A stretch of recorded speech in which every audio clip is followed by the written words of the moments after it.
Video number 22। इस video में भी आपके लिए एक सरप्राइज क्वेश्चन है, उसका आंसर आपको इस वीडियो के कमेंट बॉक्स में देना है और जिसने भी आंसर्स का सही आंसर दिया उसका नाम मैं अगली वीडियो में आपको बताऊंगा। लेकिन उस आंसर से रिलेटेड जो आपको इम्पोर्टेंट पॉइंट्स याद है वो इस कमेंट में ज़रूर लिखिए। जिसका कमेंट सबसे अच्छा होगा उसका नाम अगली वीडियो में हाईलाइट किया जाएगा। तो चलिए आज के क्वेश्चंस देखते हैं।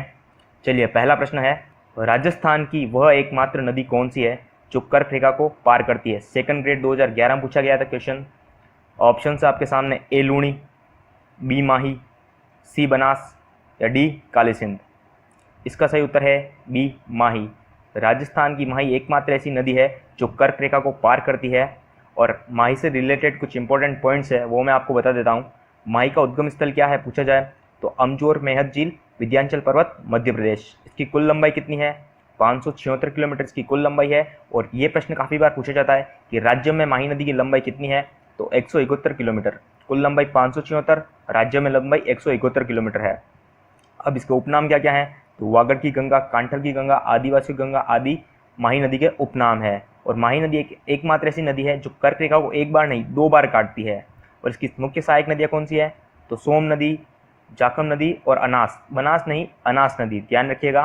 क्लियर हुआ। माही का उद्गम स्थल क्या है? अमजोर मेहत झील, विंध्याचल पर्वत, मध्य प्रदेश। कुल लंबाई 576, राज्य में लंबाई 171 किलोमीटर और कर्क रेखा को 2 बार काटती है। मुख्य सहायक नदियाँ सोम नदी, जाखम नदी, अनास नदी। क्लियर। चलिए नेक्स्ट क्वेश्चन है, 13 ताली नृत्य किस लोक देवता को समर्पित है? थर्ड ग्रेड 2009 में पूछा गया क्वेश्चन है। ऑप्शन है आपके सामने, ए गोगा जी, बी रामदेव जी, सी पाबू जी और डी देवनारायण जी। इसका सही उत्तर है बी रामदेव जी। 13 ताली नृत्य रामदेव जी को समर्पित है। नेक्स्ट क्वेश्चन है, RSP 1999 में पूछा गया क्वेश्चन है, निम्नलिखित में से किस जनजाति में वालर लोक नृत्य लोकप्रिय है? तो ऑप्शन है आपके सामने, ए भील, बी सहरिया, सी गरासिया या डी मीणा। इसका सही उत्तर है सी गरासिया। गरासिया जनजाति में वालर लोक नृत्य लोकप्रिय है। नेक्स्ट क्वेश्चन है, राजस्थान के किस किले पर सर्वाधिक आक्रमण हुए? ऑप्शंस आपके सामने, ए चित्तौड़गढ़, बी कुंभलगढ़, सी तारागढ़ या डी आमेर। इसका सही उत्तर है सी तारागढ़। राजस्थान के तारागढ़ किले पर सर्वाधिक आक्रमण हुए हैं और ये काफ़ी बार पूछा जाता है कि राजस्थान का जिब्राल्टर किसे कहते हैं तो तारागढ़ को कहा जाता है। अब ये तारागढ़ नाम क्यों पड़ा तो तारागढ़ नाम इसलिए पड़ा था क्योंकि ये मेवाड़ के शासक पृथ्वीराज सिसोदिया हैं, उनकी पत्नी तारा के कहने पर इस दुर्ग का पुनर्निर्माण करवाया था उन्होंने, जिसके कारण यह तारागढ़ दुर्ग के नाम से प्रसिद्ध हुआ। क्लियर हुआ। राजस्थान के जिब्राल्टर किसे कहते हैं? तारागढ़ को कहा जाता है। और सर्वाधिक आक्रमण किस पे हुए तो तारागढ़ पे हुए। चलिए नेक्स्ट क्वेश्चन, मूसी महारानी की छतरी कहाँ है? RPSC थर्ड ग्रेड 2009 में पूछा गया क्वेश्चन है। ऑप्शन है, ए अलवर, बी धौलपुर, सी जोधपुर या डी प्रतापगढ़। इसका सही आंसर है ए अलवर। मूसी महारानी की छतरी अलवर में स्थित है। चलिए अगला प्रश्न है, मल्लीर प्रिंट का संबंध है सेकंड ग्रेड 2011।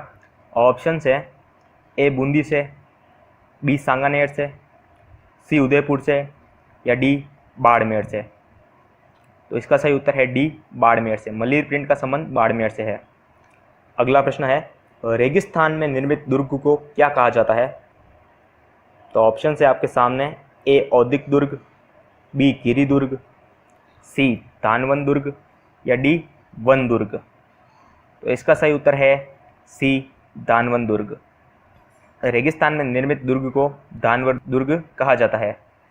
अगला प्रश्न देखते हैं, राजस्थान राज्य में 2001 से 2011 के दौरान लिंगानुपात में कितने अंकों की वृद्धि हुई? यानी 2001 की जनगणना और 2011 की जनगणना के अनुसार लिंगानुपात में राजस्थान में कितने अंकों की वृद्धि हुई?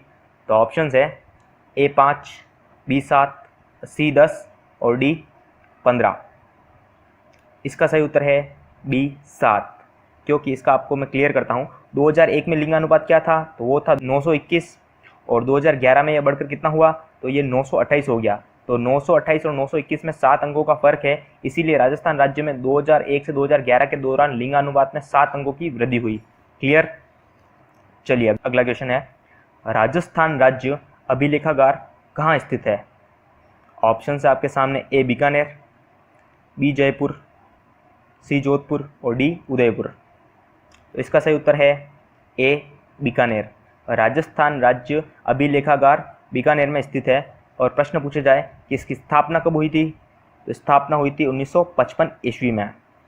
चलिए नेक्स्ट क्वेश्चन, काफ़ी इंपॉर्टेंट क्वेश्चन है ये, काफ़ी बार पूछा भी जाता है। तो प्रश्न ये है, हवा महल का निर्माण किसने करवाया? ऑप्शंस है ए सवाई जय सिंह, बी राम सिंह, सी प्रताप सिंह और डी मान सिंह। तो इसका सही उत्तर है सी सवाई प्रताप सिंह। हवा महल का निर्माण सवाई प्रताप सिंह ने करवाया था। कब करवाया था? 1799 ईस्वी में करवाया था। और इससे रिलेटेड जो इम्पोर्टेंट क्वेश्चन है वो ये बनता है कि हवा महल के वास्तुकार कौन थे? तो उसका उत्तर है उस्ताद लालचंद कारीगर। क्लियर हुआ? सवाई प्रताप सिंह ने हवा महल का निर्माण करवाया था, वास्तुकार थे उस्ताद लालचंद, और कब करवाया था? 1799 ईस्वी में। चलिए अगला क्वेश्चन है, पुष्कर में वराह मंदिर का निर्माण किसने करवाया? तो ऑप्शन है आपके सामने, ए वासुदेव प्रथम ने, बी अजय राज ने, सी पृथ्वीराज चौहान ने या डी अर्णोराज ने। इसका क्या उत्तर है? तो इसका सही उत्तर है डी अर्णोराज ने। पुष्कर में वराह मंदिर का निर्माण अर्णोराज ने करवाया था। और अर्णोराज से रिलेटेड कुछ मेरे जहन में मैं आपको बता देता हूँ। अर्णोराज का शासनकाल क्या था? तो वो था 1133 ईस्वी से 1155 ईस्वी।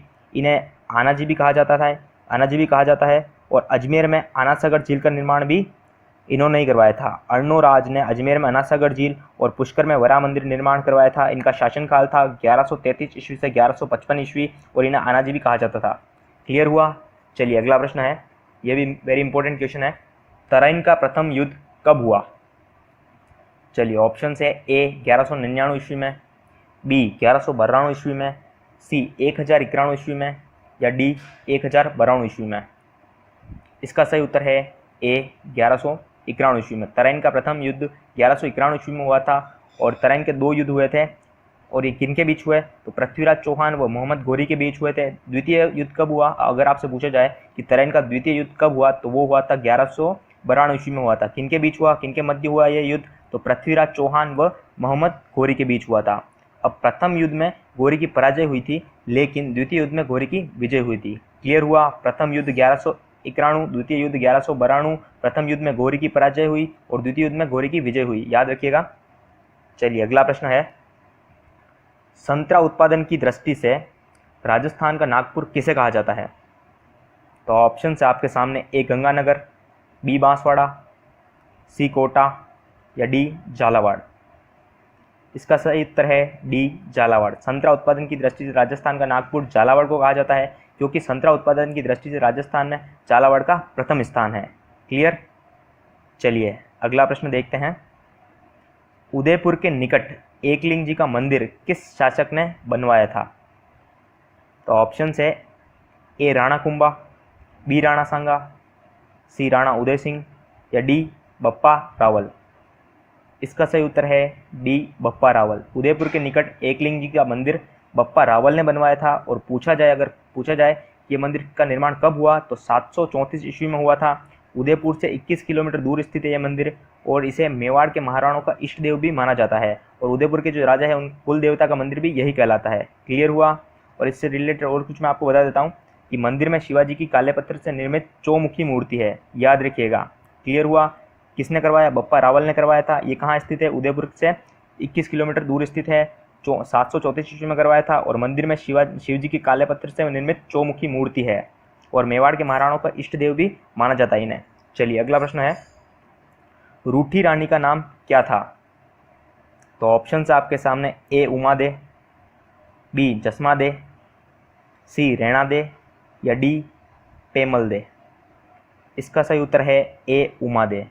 रूठी रानी का नाम उमा दे था। और जो रूठी रानी है, ये उमा दे हैं, ये जैसलमेर के राजा लूणकरण की पुत्री थी। याद रखिएगा, उमा दे जैसलमेर के राजा लूणकरण की पुत्री थी। और इनका विवाह मारवाड़ के शासक मालदेव से हुआ था। लेकिन विवाह की पहली रात ही रानी मालदेव से किसी बात को लेकर रूठ गई थी और आजीवन रूठी रही, इसीलिए इन्हें रूठी रानी कहा जाता है। क्लियर हुआ? और आपके लिए अब है वो सरप्राइज क्वेश्चन, तो वो ये है, मीराबाई ने अपना अंतिम समय किस स्थान पर बिताया था? तो ऑप्शन है, ए चित्तौड़गढ़, बी अहमदाबाद, सी द्वारिका या डी मेड़ता। तो इसका उत्तर आप इस वीडियो के कमेंट बॉक्स में दीजिएगा, और जो इसका उत्तर और इससे रिलेटेड कुछ पॉइंट्स है उनको कमेंट में डिस्क्राइब करेगा तो उसका नाम अगली वीडियो में हाईलाइट किया जाएगा। तो मिलते हैं अगली वीडियो में। और अगर आपको ये वीडियो अच्छी लगी है तो वीडियो को लाइक करना मत भूलिए, शेयर कीजिए, कमेंट कीजिए और चैनल को सब्सक्राइब करना मत भूलिए। चलिए, धन्यवाद।